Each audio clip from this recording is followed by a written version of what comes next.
na minha geladeira.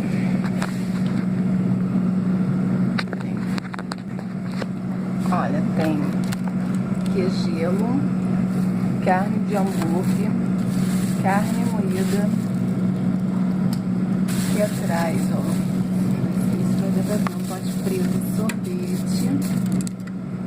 Aqui é linguiça de churrasco, carne para churrasco, meio da água, batata frita, batata congelada para fritar, ganha suíno, massa para nhoque, bacon, essas coisas.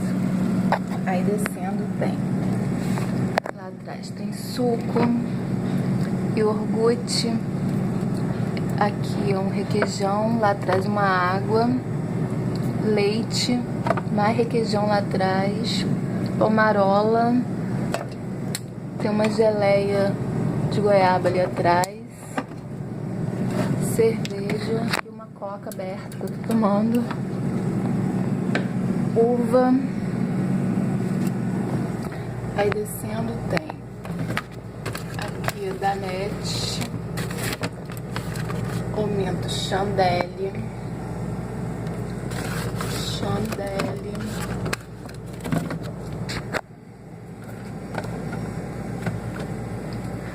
aqui é um iogurte também, aqui iogurte, aqui é um grego de maracujá, lá atrás é mais grego, margarina, presunto e mussarela, aqui um restinho de lasanha, aqui uma massa de pizza, carne seca, alface, ovos, alface, uma água. Aqui tem tomate, batata, cheiro verde, mais cheiro verde, abobrinha, cebola, abóbora madura, pimentão, jiló